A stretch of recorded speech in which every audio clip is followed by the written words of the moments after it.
నుండి 186 పాట, ఏ పాపం ఎరుగని యో పావనామూర్తి పాప విమోచకుండా అనేటటువంటి పాట అందరం కూడా కలిసి పాడుకుందాం. దయతో అందరూ కూడా మరి మైక్ తీసుకుని కలిసి పాడి దేవుని స్తుతించాలని కోరుతా ఉన్నాను. ఏ పాపమెరుగని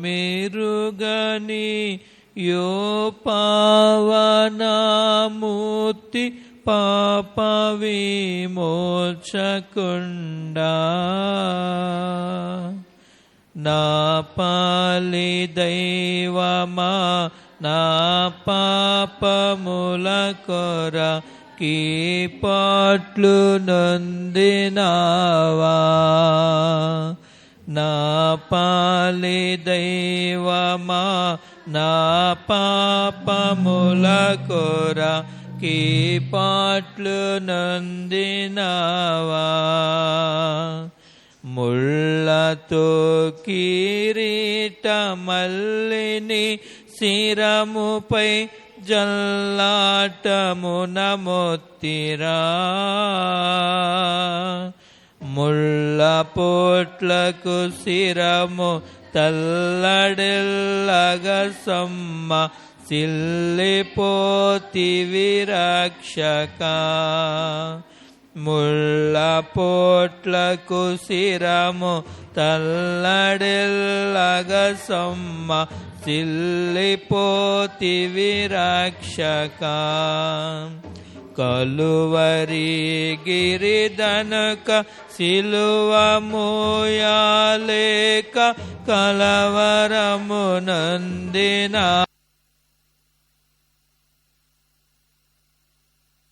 నీతో మోయ తులువల వేరొకని సిల్వను గ్రాకునాదించినావా. కడకు కల్వరి గిరి కడకేగి సిల్వను గ్రాకునాదించినావా. ఆకాల కర్మలు బేకరంబుగా నిన్ను ఆ కొయ్యపై నుంచిరా. నీ కాలు సేతులు ఆ కొయ్యకేసుది మేకులతో గృచ్చినారా. నీ కాలు చేతులు ఆ కొయ్యకేసుది మేకులతో గొచ్చినారా. పలు వేదంబుల శ్రమలు చెలరేగా తండ్రికి నిలుగెత్తి మొరలిడితివా. సిలువ కలుగుచుండెడి బాధ వలన దాహమునాయనా. సిలువపై బలుమారు కలుగుచుండెడి బాధ వలన దాహమునాయనా. బళ్ళి దుండగు బంటు బళ్ళెమున నీ బ్రక్క చిల్లిబడబొడిచినావా. ఉల్లోలములవలే నల్ల నీరు బకంగా చల్లారే గద కోపము. ఉల్లోలములవలే నల్ల నీరు బకంగా జల్లారే గద కోపము. కటకట పాప సంకటము బాపుటకింత పటుబాధ నొందినావా. ఎటువంటిది ప్రేమ ఎటువంటిది శాంత మెటుల వర్ణింతు స్వామి. ఎటువంటిది ప్రేమ, ఎటువంటిది శాంత, మెటుల వర్ణింతు స్వామి. ఏ పాప మెరుగని యో పావనమూర్తి, పాప విమోచకుండా నా పాలి దైవమా, నా పాపముల కొరకి పాట్లు నొందినావా. నా పాలి దైవమా, నా పాపముల కొరకి పాట్లు నొందినావా. దేవుడి నామానికి మహిమ కలిగిన గాక. మరి సమయంలో ఈనాటి శిలువ ధ్యాన ఆరాధన కూడుకులో దైవ సందేశం అందించమని కోరినప్పుడు ప్రేమతో అంగీకరించి సిద్ధపడి మన మధ్యకు ఇచ్చేసినటువంటి శ్రీమతి కె రూబీ జీనా భూషణం గారికి సంఘం తరపున ప్రత్యేకమైన వందనాలు తెలియజేస్తున్నాను. ఈ సమయంలో వారు ముందుకు రావాలని కోరుతా ఉన్నాను, ముందుకు రావాల్సిందిగా కోరుతా ఉన్నాను. దేవుని నామానికి మహిమ కలిగిన గాక. మరి సమయంలో దైవ సందేశం అందించవలసిందిగా మరి శ్రీమతి కె రూబీ జీనా భూషణం గారికి ప్రేమపూర్వకంగా సమయాన్ని వారికి అప్పగిస్తా ఉంది. మన ప్రభువును రక్షకుడైన యేసుక్రీస్తు నామమునకు మహిమ ఘనత ప్రభావములు చెల్లునుగాక. హల్లెలూయా, హల్లెలూయా, హల్లెలూయా. మరి గడిచిన సంవత్సరం అంతా దేవుని కృప వలన మనము సజీవ లెక్కలో ఉంచబడి ఈ సంవత్సరం కూడా మీ నర్సింగ్పురం సంఘ సహవాసంలో మరి నేను నిలబడడానికి దేవుడు నా పట్ల కృప చూపినందుకు ఎంతో నేను దేవునికి కృతజ్ఞురాలనై ఉన్నాను. మరి నాకు ఈ అవకాశం ఇచ్చిన పాస్టర్ గారికి, అలాగే సంఘ పెద్దలకు, కూడి వచ్చిన మీ అందరికీ నా హృదయపూర్వక వందనాలు తెలియజేస్తూ ఉన్నాను. మరి ఒక క్వశ్చన్ అడగచ్చా అండి మిమ్మల్ని? అడగనండి. పోయిన సంవత్సరం వచ్చినప్పుడు ఏం చెప్పానో గుర్తుందా అండి? Very good, very good. దేవుడు మిమ్మల్ని బహుగా దీవించునుగాక. దుఃఖపడువారు ధన్యులు, ఓదార్చబడుదురు. 2 రకాల దుఃఖాల గురించి చెప్పుకున్నాం. శారీరక దుఃఖం, ఆత్మీయ దుఃఖం. శారీరక దుఃఖాలు ఏం చేస్తుందండి? మన శరీర అవసరాలని తీరుస్తుంది. చిన్నపిల్లలు ఏడ్చి సాధిస్తారు కదండి. వాళ్ళకి ఏదైనా కావాలని అంటే ఏడుస్తారు, ఏడిస్తే మనం ఇచ్చేస్తాం. మరి దేవుని సన్నిధిలో ఏడిస్తే మనుషులు చేయలేని గొప్ప కార్యాలు, అద్భుత కార్యాలు మన జీవితాల్లో పొందుకుంటాం. అవే మనం సాక్ష్యాల రూపంలో అనేక మందికి చెప్తూ ఉంటాం. ఈ దినం ఒక 3 విషయాలు మీకు చెప్పాలని ఆశపడుతూ ఉన్నాను. ఏంటా 3 విషయాలు అంటే 3 కారణాలు, 3 ఫలితాలు. ఈరోజు మనం నేర్చుకునేవి 3 కారణాలు, 3 ఫలితాలు. మనందరం ఈ 40 దినాల ఉపవాస సహవాసంలో లేకపోతే ప్రార్థనా కూడికల్లో మనము చేసేవి ఏంటి? ఎందుకు అసలు మనం ఉపవాసం ఉంటాము? ఎందుకు మన శరీరాన్ని నలగొట్టుకొని మరి దేవుని సన్నిధిలో కనిపెడతాము? ఎందుకు ఆయన కొరకు లేదా ఆయన చేసే మన పట్ల చేసే కార్యం గురించి ఎందుకు మనము ఆలోచన చేస్తాము లేదా కనిపెడుతున్నాము అని అంటే, దేవుడు మన కొరకు శ్రమపడిన శ్రమను మనం జ్ఞాపకం చేసుకుంటున్నాం. శిలువ ధ్యానాన్ని మనం గుర్తు చేసుకుంటున్నాం. ఈ రోజు మనం చెప్పుకోబోయే లేతే మనం ఆలోచన చేసే అంశం ఏంటంటే పరలోకానికి మార్గం. పరలోకానికి మార్గం, the route to heaven, the route to the haven.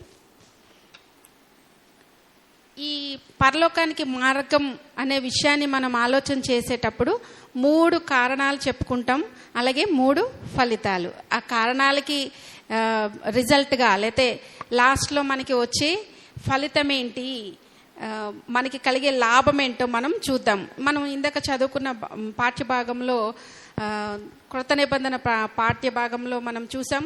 యోహాను సువార్త 14వ అధ్యాయం 1 నుంచి 6 వచనాల్లో ఉన్న విషయాలు మనం చూసినప్పుడు అక్కడ ఒక మాట మనం ఈ దినం జ్ఞాపకం చేసుకుంటాం. అదేంటినంటే, నేనే మార్గమును సత్యమును జీవమునై ఉన్నాను. యేసుక్రీస్తు ఎందుకు ఆ మాట చెప్పారో లేకపోతే ఏ సమయంలో చెప్పారో అనే విషయాన్ని ఈ దినం మనం ఆలోచన చేద్దాం. 13వ వచనంలో మనం చూసినట్లయితే కొన్ని వచనాల్లో 13వ అధ్యాయం యోహాను సువార్త 13వ అధ్యాయంలో మనం కొన్ని విషయాలు గమనించినట్లయితే మొట్టమొదటి వచనంలోనే ఇలా రాయబడి ఉంది. ఏంటి అని అంటే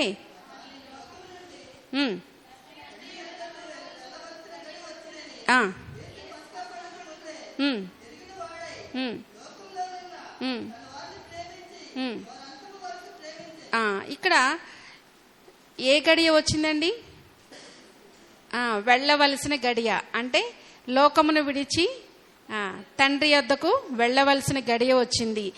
ఆ సమయం వచ్చినప్పుడు మరి శిష్యులకు కొన్ని విషయాలు తెలియచేస్తూ చెప్పిన ఈ మాట ఏ మాట అని అంటే మనం ఇప్పుడు చదువుకున్న 14వ అధ్యాయంలో 6వ వచనంలో ఉన్న మాట శిష్యులకు తెలియచేస్తూ ఉన్నారు.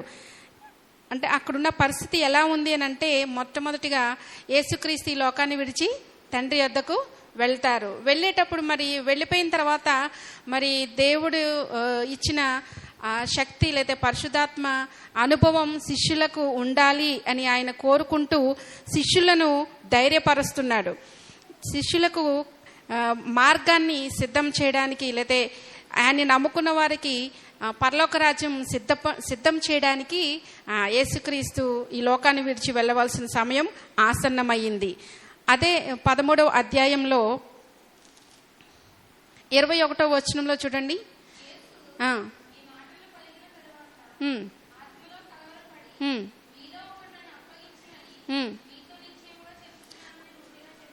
యేసుక్రీస్తు అప్పగింపబడబోయే ముందు రోజు రాత్రి సమయంలో యేసుక్రీస్తు పలుకుచున్న మాటలు అక్కడ అంటే జరగబోయే విషయాలన్నీ శిష్యులకు చెప్తూ ఉన్నారు. మీలో ఉన్న ఒకడు నన్ను అప్పగిస్తాడు అని చెప్తూ ఉన్నారు. మీరు భయపడక, మీరు నిబ్బరమ కలిగి ధైర్యంగా ఉండండి అని శిష్యులను హెచ్చరిస్తూ ఉన్నాడు. అయినా సరే వాళ్ళు కంగారు పడుతూ ఉన్నారు. ఎవరా అని, అప్పగించేవాడు ఎవరా అని ఎదురు చూస్తూ ఉన్నారు, కనిపెడుతూ ఉన్నారు. అంటే వాళ్ళకి వాళ్ళు పరీక్ష చేసుకుంటున్నారు, నేనా అని పరీక్ష చేసుకుంటూ ఉన్నారు. 33వ వచనం చూస్తే, పిల్లలారా ఇంకా కొంతకాలం మీతో కూడా ఉందును, మీరు నన్ను వెతుకుదురు, నేను ఎక్కడికి వెళ్ళిదునో అక్కడికి మీరు రాలేరని ఇప్పుడు మీతోనూ చెప్పుచున్నాను. ఇప్పుడు నేను వెళ్తున్నాను కదా, అక్కడికి మీరు రాలేరు, నేను వెళ్తేనే కానీ మీరు రాలేరు అని చెప్పి స్పష్టంగా యేసుక్రీస్తు ప్రభు వారు చెప్తూ ఉన్నారు. ఈ మాటలు ఏమి శిష్యులకు అర్థం కావట్లేదు. వాళ్ళ పరిస్థితి ఎలా ఉందంటే చాలా ఆందోళనగా ఉంది, చాలా కన్ఫ్యూజన్, అనుమానంతో చాలా ఇబ్బందికర పరిస్థితిలో వాళ్ళు ఉన్నారు. అలాంటి పరిస్థితుల్లో ఒక విషయాన్ని యేసుక్రీస్తు గారు ఒక భరోసాను ఇస్తూ ఉన్నారు. ఏంటి అది అని అంటే, నేనే మార్గమును సత్యమును జీవమునై ఉన్నాను అని. మరి ఆయన ఇక్కడ 3 కారణాలు చెప్తాను అన్నాను కదండి. మనం చదువుకున్న పాఠ్యభాగంలోనే 3 కారణాలు మనకి తెలుస్తున్నాయి. అవేంటి అని అంటే 14వ అధ్యాయం యోహాను సువార్త 14వ అధ్యాయం మొదటి 4 వచనాల్లో కొన్ని విషయాలు నేను మీకు చెప్తాను. మొదటిగా ఏమంటున్నారు అని అంటే, విశ్వాసం ఉంచువారు నా యందును విశ్వాసం ఉంచుడి, అంటే మీ హృదయములను కలవరపడనీయకుడి, మీ హృదయములను కలవరపడనీయకుడి. దేవుని యందు విశ్వాసం ఉంచుచున్నారు, నా యందును విశ్వాసం ఉంచుడి. మొట్టమొదటిగా ఒక కారణాన్ని చెప్తున్నారు. అంటే నేను వెళ్ళిపోతే మీరు కంగారు పడతారు, లేతే కలవరం ఉంటుంది, లేదా ఎవరిని నమ్మాలి, ఎవరిని వెంబడించాలి అని మీరు ఆలోచన చేస్తారు కదా. అందుకే నేను మీకు ముందుగానే తెలియచేస్తున్నాను అని చెప్పి ఈ కారణాన్ని తెలియచేస్తూ ఉన్నారు. రెండవదిగా 3వ వచనం చూద్దాం. నేను వెళ్ళి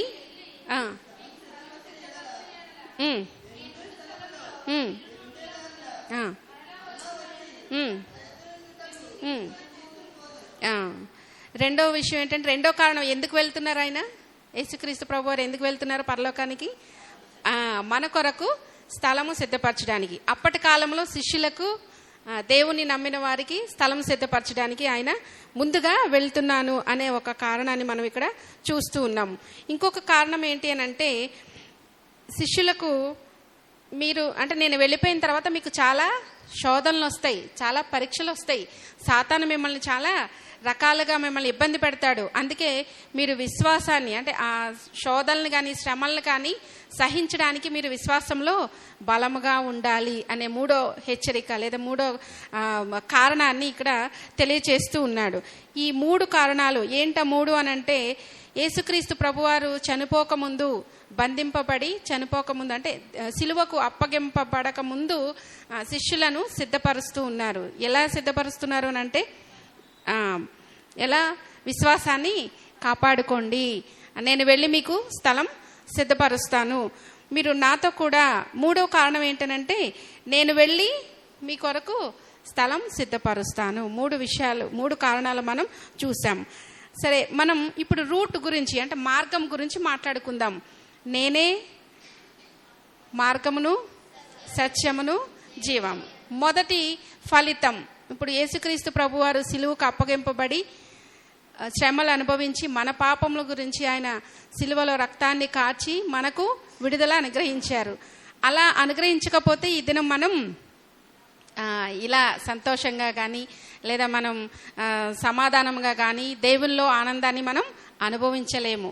ఆ పరిస్థితి మనం ఒకసారి ఊహించుకుంటే ఎలా ఉండేదో కదండి. మరి అన్నిటికీ జవాబు యేసుక్రీస్తే, అన్నిటికీ ఫలితం యేసుక్రీస్తే, అన్నిటికీ ఒకటే దారి. మనం లోకంలో చాలా రకాల మార్గాలు ఎన్నుకుంటూ ఉంటాం కదండి. ఒక వ్యక్తి జీవితంలో చిన్నప్పటి నుంచి చనిపోయేంత వరకు ఏ దారిలో వెళ్ళాలి, ఎలా వెళ్తే బాగుంటుంది అని మనం ఆలోచన చేస్తూ ఉంటాం. మనకి దైవికంగా ఉన్న మనకి 2 దారులు ఉన్నాయి. ఏంటో తెలుసా అండి అవి? ఒకటి పరలోకం, 2 మరణం, లైఫ్ అండ్ డెత్. ఒకటి పరలోకం, ఒకటి నరకం కదండి. ఒకటి పరలోకం, నిత్య జీవంలో ఉండే పరలోకం, లేదా 2వది నరకం. ఈ రోజు మనం డిసైడ్ చేసుకుందాం ఏ మార్గంలో వెళ్తే ఎక్కడికి వెళ్తాము, ఎవరి దగ్గరికి వెళ్తాము అనేది మనం ఒకసారి ఆలోచన చేద్దాం. మరి సాధారణంగా ఇదివరకు అంటే మా చిన్నతనంలో ఏదైనా ఊరు వెళ్ళాలి అని అంటే మనం బస్సు ఎక్కువ, ట్రైన్ ఎక్కువ. నా చిన్నప్పుడు ఎడ్ల బండి, గుర్ర బండి కూడా ఉండేవి, రిక్షాలు. ఈ మధ్య అవి కనిపించట్లేదు కదండి.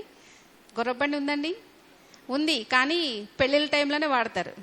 రోజు ఎక్కి దిగడానికి అవి పనిచేయవు. అలా కొన్ని వాహనాల మీద మనం ప్రయాణం చేస్తూ ఉంటాం. ఇక్కడ నర్సింగ్పురం నుంచి పిఠాపురం వెళ్తాం, లేదా పిఠాపురం నుంచి కాకినాడ, రాజమండ్రి, హైదరాబాద్, మనం ఎంత దూరం అయినా ఏదో ఒక వాహనం మీద మనం ప్రయాణం చేస్తూ ఉంటాం. చివరికి ఏదో ఒక సమయంలో మనం ఒక నిర్దిష్ట స్థానానికి వెళ్తాం. మనం వెళ్ళాలి అనుకున్న ప్లేస్కి మనం వెళ్తూ ఉండేవాళ్ళం.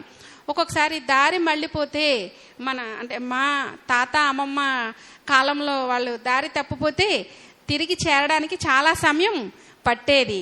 అంటే మా చిన్నతనంలో మా తాతగారు వాళ్ళు సేవ చేసే సమయంలో ఈ నర్సింగ్పురం, ఇటు సైడ్ జములపల్లి, చేబ్రోలు ఇవన్నీ కూడా కాలినడకన లేదా సైకిల్ మీద వెళ్ళి సేవ చేశారు.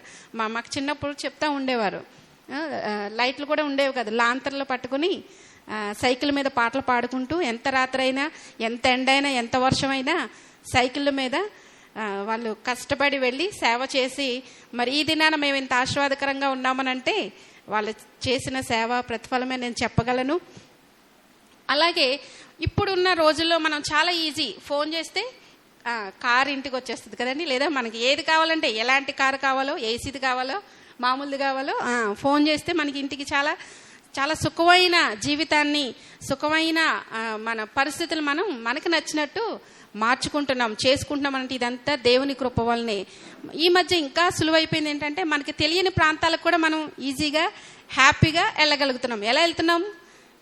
గూగుల్ సెర్చ్, గూగుల్ మ్యాప్లో మనం మ్యాప్ పెట్టుకొని ఏ రూట్కి వెళ్ళాలో, ఎటు వెళ్ళాలో అది చాలా షార్ట్ కట్ చూపిస్తూ ఉంటుంది. తొందరగా వెళ్ళిపోయే దారులు ఉంటాయి, చుట్టూ తిరిగి వెళ్ళే దారులు కూడా ఉంటూ ఉంటాయి. అలా మనం ఏదైనా ఒక గమ్యస్థానానికి చేరాలని అంటే మనం చాలా రకాల వాహనాల మీద వెళ్తాము, లేదా చాలా రకాల దారిలోంచి ఆ ప్రాంతానికి లేదా అది నిర్దిష్ట స్థానానికి మనం చేరుకుంటూ ఉంటాం. మరి ఈ దినం దేవుడు అంటున్న విషయం ఏంటంటే, నేనే మార్గమును సత్యమును జీవమునై ఉన్నాను. మరి ఆయన మార్గం ఏంటో ఈరోజు ఒకసారి జ్ఞాపకం చేసుకుందాం. ఏంటి ఆ మార్గం అని అంటే, మనం ఇప్పుడు చదువుకున్నాం కదా 14వ అధ్యాయం 6వ వచనంలో, ఇంకా వేరే దారి ఏమీ లేదు. దేవుని దగ్గరికి మనం వెళ్ళాలి అంటే రక్షణ ఒకటే మార్గం, రక్షణ ఒకటే మనకి మార్గం. అంటే మనం రక్షింపబడితే ఎవరి దగ్గరికి వెళ్తాం? దేవుని దగ్గరికి వెళ్తాం, లేదా పరలోక రాజ్యానికి వెళ్తాం.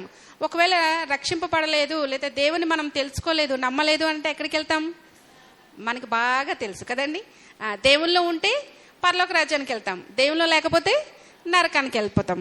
సో ఈ రెండు మార్గాల్ని ఈ దినం దేవుడు మన మధ్య ఉంచాడు, మరి జ్ఞాపకం చేస్తూ ఉన్నాడు. ఈ విషయాల్ని మనం ఒకసారి జాగ్రత్తగా ఆలోచన చేద్దాం. అప్పుడు అంటే యేసుక్రీస్తుని సిలువ వేసే సమయంలో ఉన్న పరిస్థితి ఎలా ఉంది అని అంటే, దేవుడు సిద్ధపడుతూ ఉన్నాడు. తన ప్రాణాన్ని అప్పగించడానికి ముందు గెత్సెమనే తోటలో ప్రార్థన మనందరికీ తెలుసు. ముమ్మారు దేవుణ్ణి బ్రతిమాలుతూ ఉన్నారు. ఏమని? నీ చిత్తమైతే ఈ పాత్ర నా యొద్ద నుండి తొలగించు అని అడుగుతున్నాడు. కానీ ఇంకా చివరికి అర్థమైపోయింది, ఇంకా తండ్రి అయిన దేవుడు ఇంక ఇది నేనే భరించాలి, నేనే సహించాలి. మరి లోకంలో ఉండే ప్రజల కోసం, ఆయన రూపంలో చెక్కుకున్న మన కోసం ఈ సిలువ శ్రమను సహించాలి అని అర్థమయ్యి చాలా విధేయతతో ఆ శ్రమను అనుభవించడానికి ఒప్పుకున్నారు.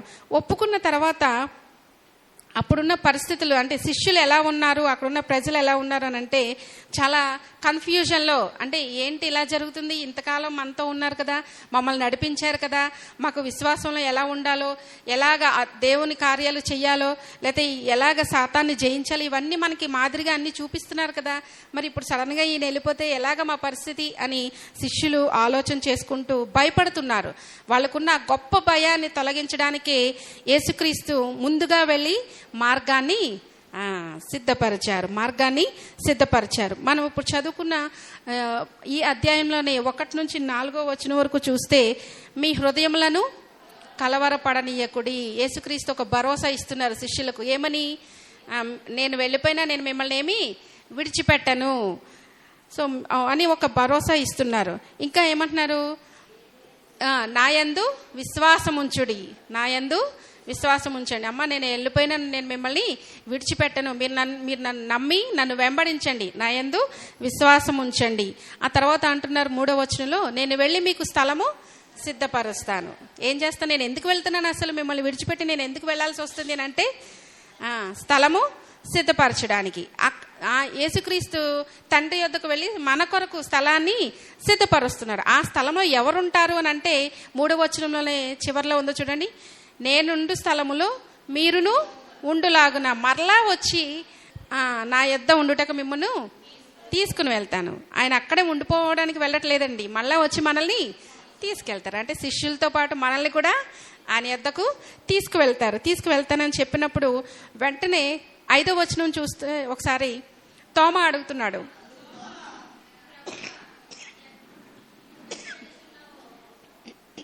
చదవండి అమ్మా.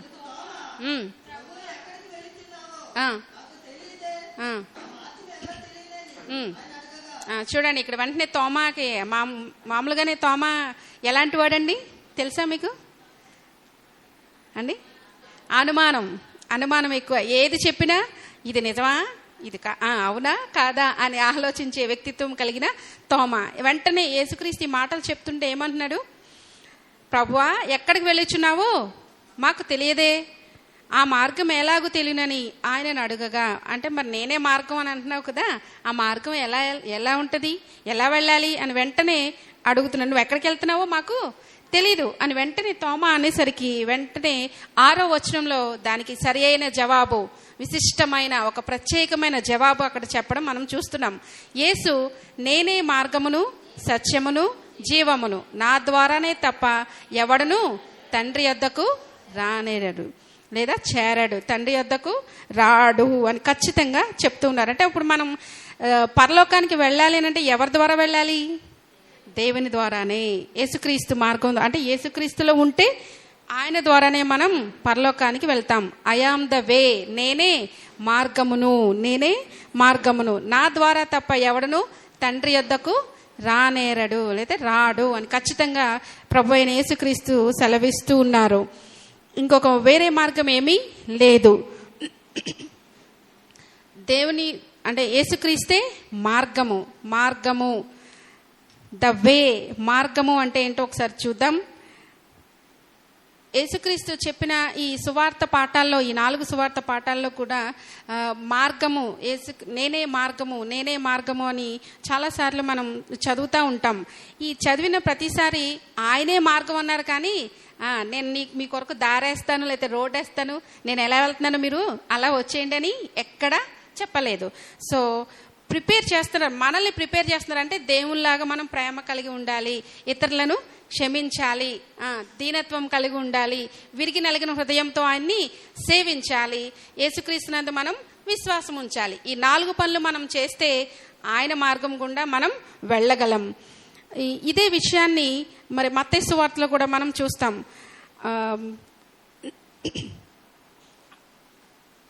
అలాగే ఇప్పుడు మనం చదువుకున్న పాఠ్యభాగంలోనే మళ్ళీ 3వ వచనం ఒకసారి జ్ఞాపకం చేసుకుంటే, 3వ వచనంలో నేను వెళ్ళి మీకు స్థలము సిద్ధపరిచిన ఎడల నేనుండు స్థలంలో మీరును ఉండులాగున మరలా వచ్చి నా యొద్ద నుండుటకు మిమ్మును.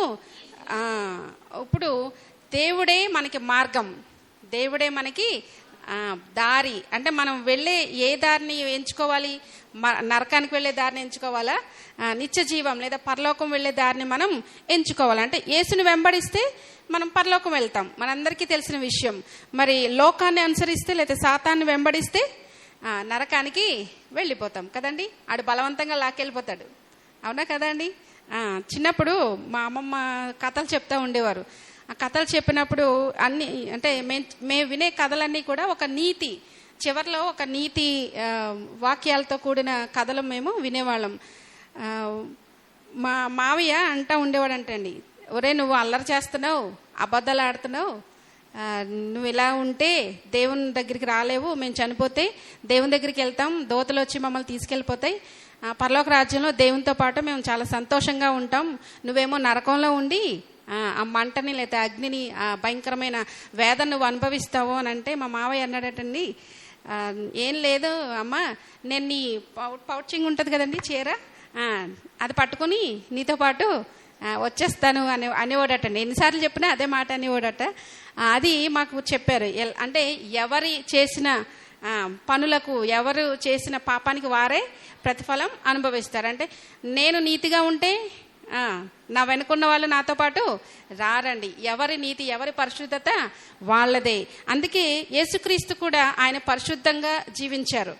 ఆయన పుట్టుక పవిత్రమైంది, ఆయన జీవితం పవిత్రమైంది, ఆయన చేసిన కార్యాలు చాలా అద్భుతమైనవి, పరిశుద్ధ కార్యాలు. మరి మనము కూడా ఈ లోకంలో జీవించినప్పుడు ఆయన అనుసరించి నడిస్తే మనం కూడా దేవుడు వెళ్ళిన మార్గంలోకి మనం కూడా వెళ్ళగలం, మనం కూడా ఆయనతో పాటు ఆనందించడానికి వెళతాం. మరి ఇందాక మనం జ్ఞాపకం చేసుకున్నాం కదండి, గెత్సెమనే తోటలో ప్రార్థన చేసినప్పుడు, మత్తయి సువార్తలో ఉంటుందండి అది, 26వ అధ్యాయం 36 నుంచి 44 వచనాల్లో మనం చూస్తే అక్కడ 3 సార్లు చాలా వేదనతో ఏడుస్తూ ప్రార్థన చేస్తున్నారు యేసుక్రీస్తు. ఏమని? దేవా నీ చిత్తమైతే ఈ పాత్రను నా యొద్ద నుండి 3 సార్లు, ఒకసారి మొదటిసారి అడుగుతారు, అడిగి వచ్చి మళ్ళీ శిష్యులు ఏం చేస్తున్నారని వచ్చి చూస్తే వాళ్ళు భారంతో నిద్రపోతూ ఉన్నారు, అలసిపోయి ఉన్నారు, నిద్రపోతున్నారు.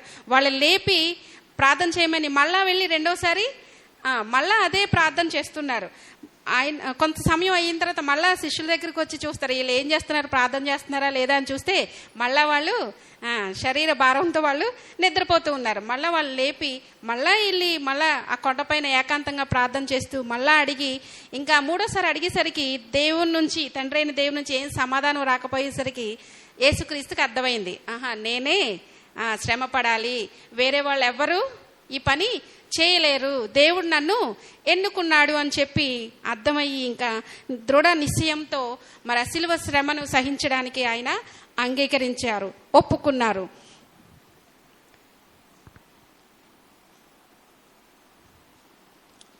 యోహాను సువార్త 3వ అధ్యాయం 16వ వచనం ఒకసారి చూద్దాం.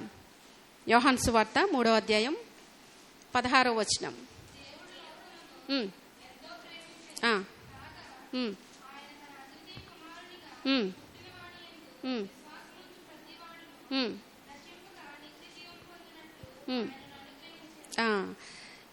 దేవుడు ఎందుకు ఈ శిలువ శ్రమను అనుభవించారు అని అంటే ఆయన మనల్ని ఎంతో ప్రేమించాడు. లోకంలో అంటే లోకంలో ఎవరున్నారండి?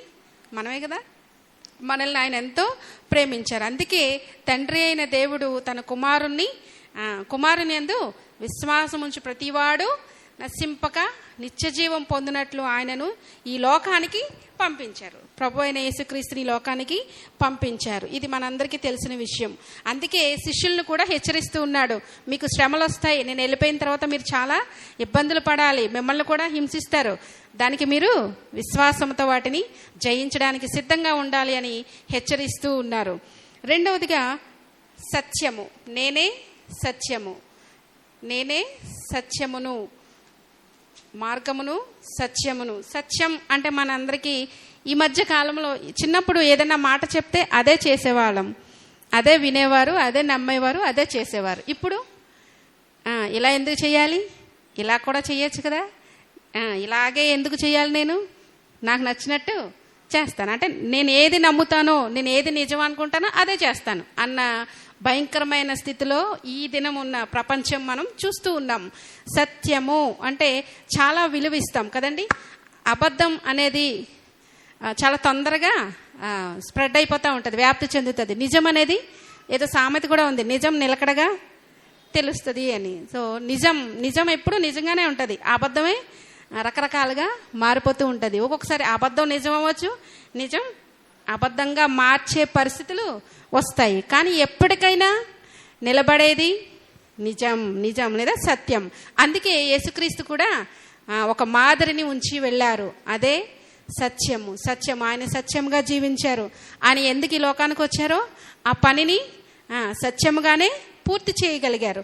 మనము కూడా దేవుడు మనల్ని ఈ లోకంలో ఎందుకు పుట్టించారో, ఎందుకు ఆయన మనల్ని ఎంత సంతోషంగా ఉంచారో, ఆయన మన ద్వారా ఏమి చేయాలనుకుంటున్నారో అది చేయడానికి మనం ఎదురు చూడాలి, నిలబడాలి. ఆయన కోసం మనం నిలబడాలి.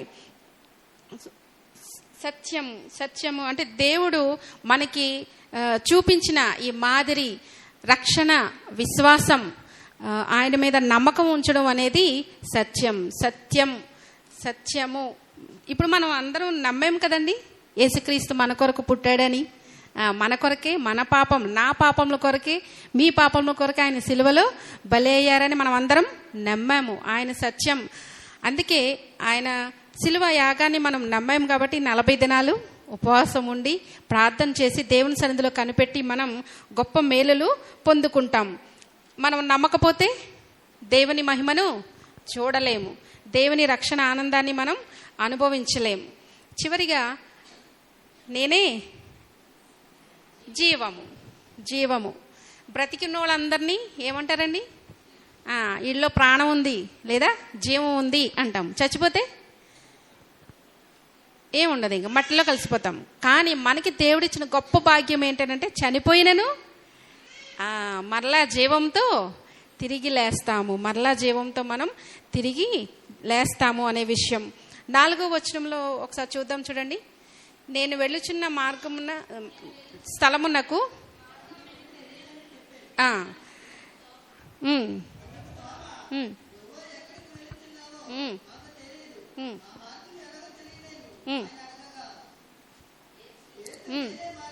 సత్యమును రానేరడు.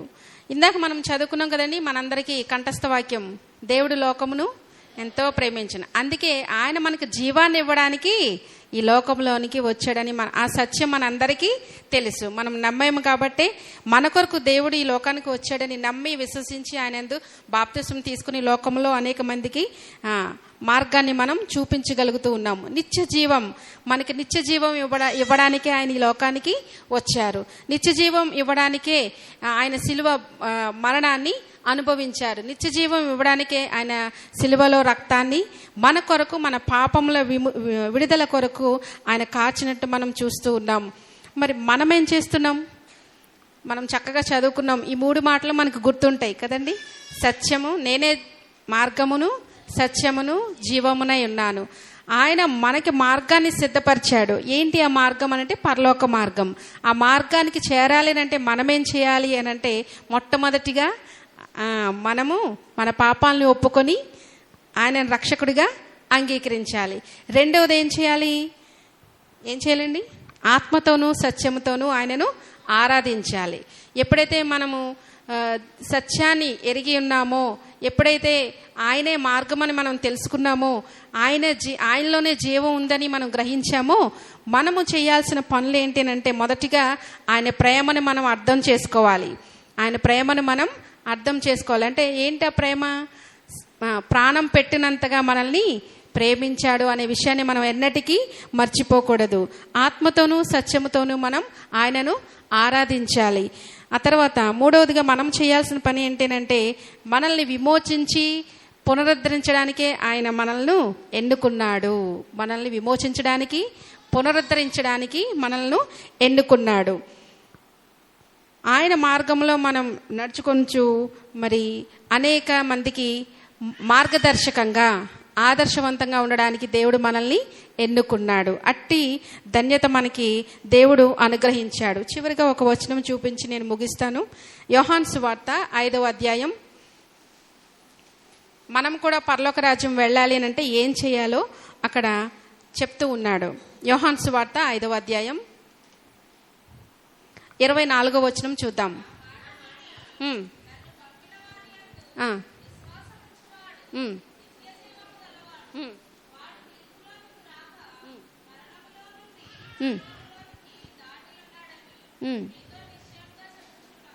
ఇక్కడ చూస్తూ ఉన్నాం కదండి. దేవుని మాట ఎవరైతే వింటారో, ఎవరైతే విశ్వాసం ఉంచుతారో వాళ్ళు ఎక్కడుంటారటండి? నిత్య జీవం. ఉందా లేదండి? అక్కడ నేనేం చెప్పట్లేదు, వాక్యంలోనే ఉంది. మరణంలో నుండి జీవంలోనికి. దేని నుంచి తప్పించబడతాం? మరణం. అంటే మనం లోకస్తులాగా మనం లోకంలోనే ఉండిపోము. మరణించిన దేవునితో మళ్ళా తిరిగి మనం జీవము కలిగి ఆయనతో సహవాసం చేస్తాం. అట్టి గొప్ప ధన్యత మనందరికీ దేవుడు అనుగ్రహించాడు. మనం ఏం చేయాలి అంటే దేవుని మాట వినాలి. దేవుని మాట వినాలి. ఆయన చేసిన క్రియలను నమ్మాలి. ఆయన చేసిన క్రియలను మనం విశ్వసించాలి లేదా నమ్మాలి. ఆ ప్రకారం మనం ఈ లోకంలో జీవించాలి. అప్పుడే మనం దేవుడు చూపించిన మార్గంలో మనం నడుచుకుంటూ దేవుని సత్యాన్ని అనుసరించి జీవిస్తూ దేవుడిచ్చే జీవాన్ని, నిత్య జీవాన్ని మనం పొందుకుంటాం. అట్టి ధన్యత మనందరికీ దేవుడు అనుగ్రహించునుగాక. థ్యాంక్ యూ అండి. ప్రార్థన చేసుకుందాం. మహాగణుడా, మహోన్నతుడా, కృపగల రాజా, రక్షకుడా, మీ నామమునకు అనేకమైన వందనాలు, స్తోత్రాలు, స్తుతులు చెల్లించుకుంటూ ఉన్నాం. ఈ సమయంలో మీరు మాతో మాట్లాడిన విధానంకే మీకు వందనాలు. నిజమే ప్రభువా, నైనా మీ ఈ 40 దినాల్లో మేమేమి నేర్చుకోవాలో, ఏమి వింటున్నామో, ఏమి విడిచిపెడుతున్నామో, ఏమి అర్థం చేసుకోగలుగుతున్నామో, నైనా ఏమి అలవాటు చేసుకోగలుగుతున్నామో, నైనా మా ముందు ఉంచిన నైనా దినాలన్నింటిలో కూడా మీ సన్నిధి మాకు తోడు ఉంచి నడిపిస్తారని నమ్ముచున్నాం. నైనా మరి ఈ దినము మాకు ఇచ్చిన ఈ గొప్ప భాగ్యాన్ని బట్టి మీకు వందనాలు. నైనా విన్న వాక్యాన్ని బట్టి తండ్రి మేము ఏ మార్గము ఎంచుకోవాలో నైనా మాకు తెలియచేసింది దేవా, మీకు వందనాలు. నేను నీ బిడ్డలుగా నేను పేరు తెచ్చుకున్న మేము, నేను రక్తంలో కడిగి పరిశుద్ధపరచబడిన మేము, నేను నిత్య జీవానికి వారసులుగా ఉండడానికి మమ్మల్ని ఎత్తిపట్టుకోమని, జ్ఞాపకం చేసుకోమని అడుగుతూ ఉన్నాం. నేను రాబోయే దినాల్లో నీ కొరకు సాక్షులుగా తండ్రి, నేను రాబోయే దినాల్లో నీ కొరకు నేను నిలబడే ధన్యత మాకందరికీ దయచేయమని అడుగుతున్నాం. నేను నిజమే మీరు సెలవిచ్చిన రీతిగా నేనే సత్యమును, జీవమును, నేను మార్గమును అయి ఉన్నానని సెలవిచ్చిన నా దేవుడవు నీవే నా తండ్రి.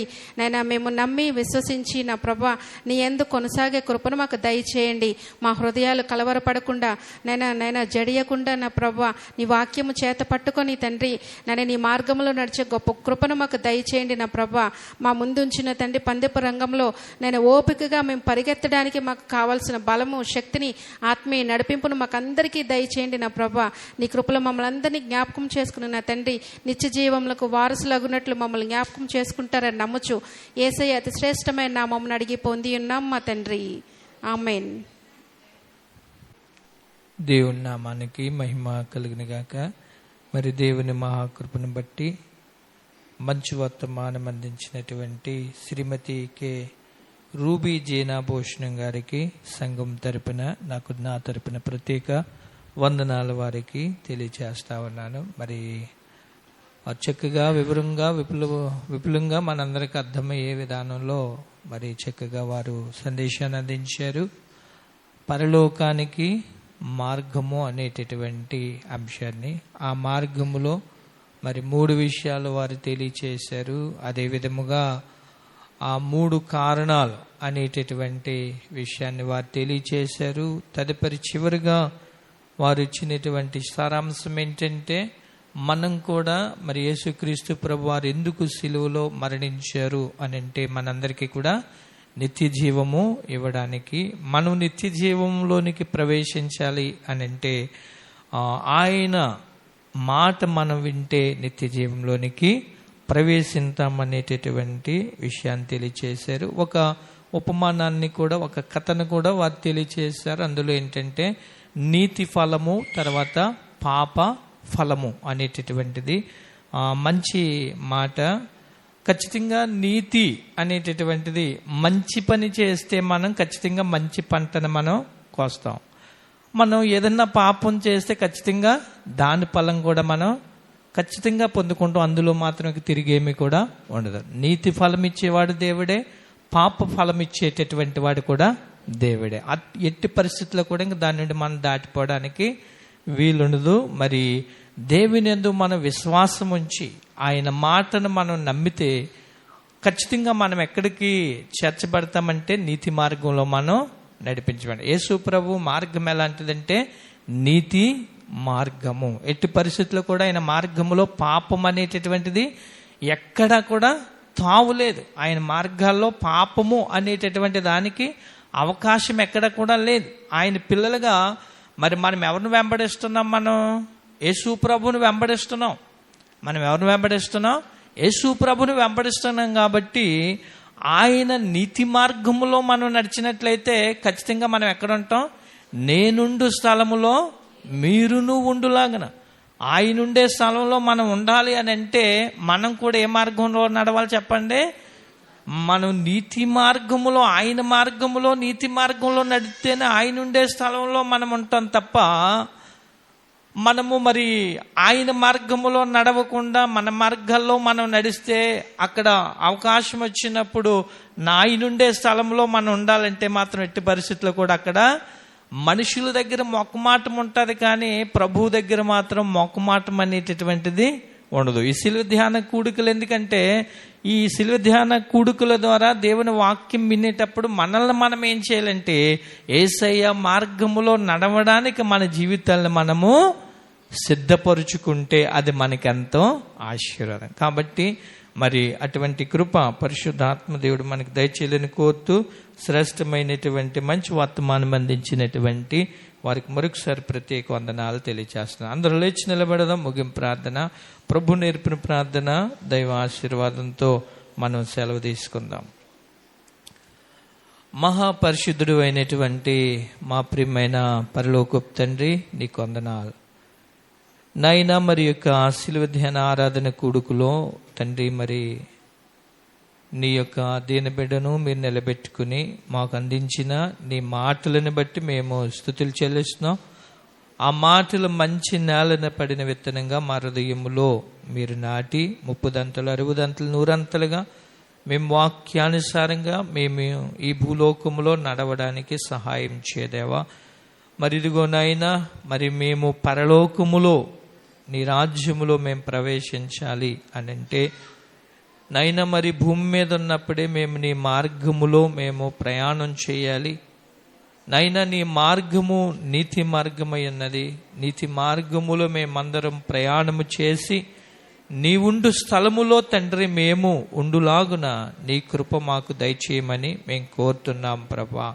మరి పాపములో మేము చిక్కుకొనకుండా, పాపములో మేము పడిపోకుండా మమ్మల్ని కాపాడి మా జీవిత చివరి దినాల వరకు కూడా ప్రభా నీతి మార్గములో మేము నడిచేలాగా నీ ఉండే స్థలములో నీ రాజ్యములో మేముండులాగన మమ్మల్ని మేము సిద్ధపరచుకోవడానికి నీ కృపను మాకు దయచేయమని ప్రార్థిస్తున్నాను. ఈ యొక్క ఆరాధనలో పాలు పంపులు పొందినటువంటి నాయన ప్రతి బిడ్డను మీరు దీవించి మీరు ఆశీర్వదించండి. వాక్యం అందించి నీ బిడ్డను దీవించండి, మీరు ఆశీర్వదించండి. అలాగనే ప్రభా సంఘంలో ఉన్న బలహీనులందరినీ మీరు ఆరోగ్యములతో నింపండి. ఇదిగో ఎంతోమంది బలహీనులు ఉన్నారు, వాళ్ళందరినీ మీరు ఆరోగ్యాలతో నింపండి. తమ్ములపూడి ప్రసాద్ మరి చేతి విరిగిపోయింది, తన చేతిని ముట్టండి. రూతమ్మ గారిని కూడా స్వస్థపరచండి. సంఘములో అనేకులు ఉన్నారు ప్రభా, బలహీనులు, వాళ్ళందరినీ నీకు అప్పగిస్తున్నాను. వాళ్ళకి ఆరోగ్యములు ఇవ్వండి. అలాగనే 10వ తరగతి పరీక్షల కొరకు సిద్ధపడే బిడ్డలు, ఇంటర్మీడియట్ పరీక్షల కొరకు సిద్ధపడే బిడ్డలను, ఇతర చదువులు చదువుతూ పరీక్షల కొరకు సిద్ధపడే బిడ్డలందరినీ మీకు అప్పగిస్తున్నాను. అలాగనే ప్రభు, అనేక కుటుంబాల్లో ఉన్న ఇరుకులు, ఇబ్బందులు, సమస్యలతో ఉన్నవారు ఉన్నారు. వారిని కూడా మీరు జ్ఞాపకం చేసుకోండి నాయన. అయ్యా మరి ఇదిగోనైనా మరి నీ బిడ్డలు నైనా మరి చేసేటటువంటి పనిపాట్లన్నీ నీవు ఎరిగిన దేవుడు. వారు చేసే ప్రతి పనిపాట్లో కూడా మీరు తోడుగా ఉండమని కూడా నీకు అప్పగిస్తూ, నైనా మరి ఇదిగో నీతిమంతులకి నీతి ఫలం ఇచ్చే దేవుడు, నైనా పాపము చేసిన వారికి పాప ఫలితం ఇచ్చే దేవుడు. మేము పాపంలో పడకుండా నీతి మార్గములో ప్రయాణం చేసి నీతి ఫలాన్ని మేము పొందుకునే కృప మాకు దయచేస్తారని. అయ్యా సంఘములో ఉన్న ప్రతి కుటుంబాన్ని, ప్రతి బిడ్డను దీవించమని, గ్రామంలో ఉన్న ప్రతి బిడ్డను, ప్రతి ఒక్కరిని దీవించమని కోరుకుంటూ, నాయన హృదయాల అంతరంగాలు ఎరిగిన దేవుడు కాబట్టి మా హృదయాలు నీ దృష్టి ఎదుట నీకు ఇష్టమైన హృదయాలుగా ఉండడానికి సహాయం చేయమని కోరుతూ, ఈ దిన ఆరాధనలో పాలు పంపులు పొందిన మమ్మల్ని అందరినీ దీవించి ఆశీర్వదించమని కోరుతూ, మహిమ ఘనత ప్రభావాలు మీకు అర్పించుకుంటూ యేసుక్రీస్తు వారి దివ్య నామములో ప్రార్థించి వేడుకుంటున్నాను పరమ తండ్రి, ఆమేన్. పరలోకమందున్న మా తండ్రి, నామం పరిశుద్ధపరచబడిగాక, నీ రాజ్యము వచ్చిగాక, నీ చిత్తం పరలోకమందు నెరవేర్చున్నట్లు భూమి మీద నెరవేరుగాక. మాకు కావలసిన ఆహారం నేడు మాకు మరణిస్తులను క్షమించే ప్రకారం మరణం క్షమించి, మన శోధనలోనికి తగ్గిని తప్పించు. ఎందుకంటే రాజ్యం, బలం, మహిమ నిరంతరం దేవుని తండ్రి, ఆమేన్. తండ్రి, కుమార, పరిశుద్ధ ఆత్మ త్రియాక దేవుని కృప సంఘమంతటికి, ఆరాధనలో పాలు పంపులు పొందిన మనందరికీ, ఈ దిన వర్తమానం అందించిన దేనిబిడ్డ కుటుంబానికి త్రియాక దేవుని కృప తోడైండి నడిపించునుగాక. ఆమేన్. దేవుడు మిమ్మల్ని దీవించుగాక.